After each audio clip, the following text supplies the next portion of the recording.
wedge anchors. On the wedge anchors, I talked about when you take these out, this is our power stud SD1. This is 3/8 by 3 3/4 right here. So I take this out of the box. I have to take my washer and nut. Now I'd go up to my fixture.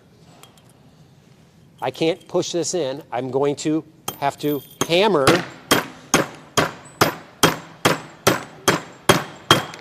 that anchored all the way down. Now,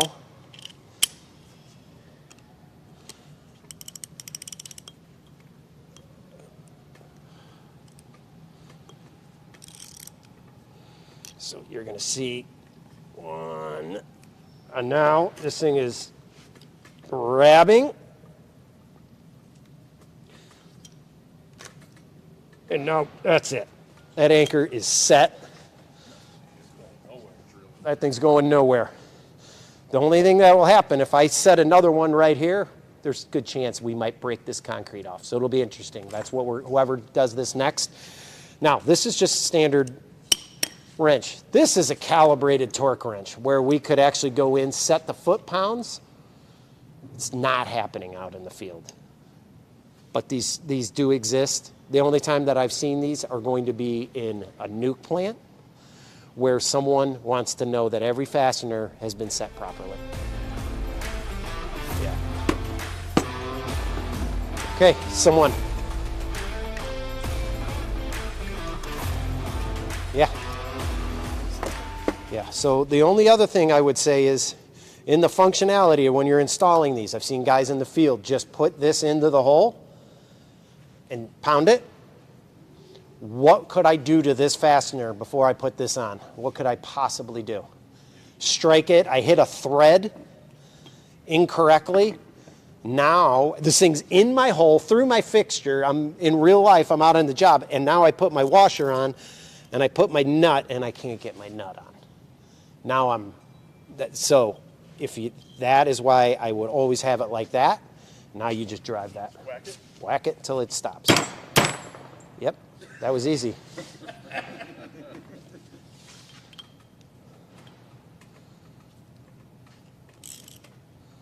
Feel it fighting now? A little bit. Isn't it pulling it up? Yep. Yep. But it's, So that's, it's expanding mushroom. yeah, so we're going to get down. I'll tell you how this is working. So we put this in. This is the clip. Yeah, you're good now. It's starting to move. See how that cracked? Oh, yeah. Okay. That's why it keeps giving. So this clip is not going to move. It's now in. And as I'm torquing this, I'm pulling this bolt up. This is called the skive. You can see it come out on the bottom portion. So you're pulling this into the clip. The clip is wedging itself, hence the name wedge anchor, and it's keying into the concrete. That's how these perform. And there's, ours is there's going to be variation from manufacturer to manufacturer. And the solution that we provide so that you as the distributor are out selling product is, this is a category 1. I go back to this ICC, seismic approval. You're never going to have someone come back to you and go, oh my gosh, the engineer of record just asked me if I'm meeting the building code. Well, if you just sold them any old wedge anchor, they're not going to meet that code. So when you start to see the product offering that we have, we're always going to have your back on that. Now, let's...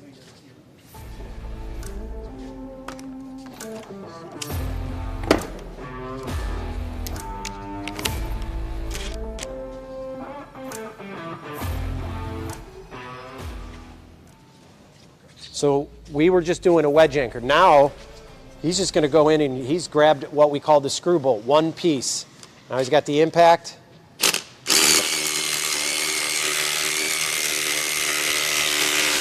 Done. That's way better. This is the practical aspect of what you're discussing. Again, I'm having this. I have holes that are drilled. I'm grabbing and going. Look what I have to do here each time. I'm up on a lift. I mean, or I'm tied off, I'm on the side of a building. I mean, getting nuts and washers can be a pain in the butt. So what's the alternative? There are contractors that will have guys that'll be inside, they'll put all these together and send them out in the field. There's a cost associated with that. So, and again, when you're looking at a part like this, I can now, you saw, if you kind of come in here and look closely, because we put these too close to each other, too close to an unsupported edge, there's this crack I'm talking about. It's real, it's here. It ran to here, ran through here, running here. If I put anything even close to this, whole thing will break off. Whereas now, if I run this one in, look, nothing will happen. It's tapping.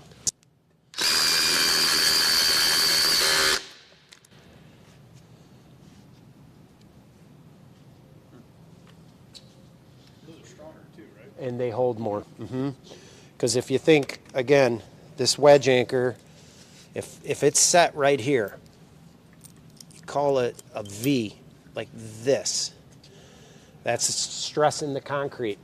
So when I put another one like this, cone here, where they overlay has weakened the compressive strength of the concrete because I put so much stress on it from these.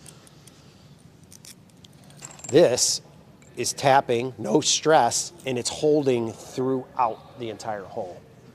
So they'll hold considerably more in tension. And then, which tension is up, shear is running across, meaning like if this was on the side of a building and the weight is this way, that's a shear load that's coming through. So what this is made out of, the type of steel, is a little bit different as well. So this is going to have a stronger capacity when in all conditions. In categories of everything that we talked about today, like what's the fastest growing areas of our business that we look at, this is right there. Even though these have been out for quite some time, as soon as guys get them in their hands and actually utilize them, the guys in the field, you got to start to think about what's driving the decision. Is it the purchasing guy that's in the shop and they're giving the product out? But if I'm Brian, and Brian's been doing this for years and he wants these, he's going to tell, like, quit sending me that. We are having much better success using these in the field. My guys aren't complaining as much. We have less injuries. You start swinging a hammer overhead and get tired all day. You can't tell me that the anchor that I set at 2 o'clock in the afternoon was set with the same intensity as it was at 7 a.m., if that's what you're doing all day overhead. So finding the right systems and providing that to your customer.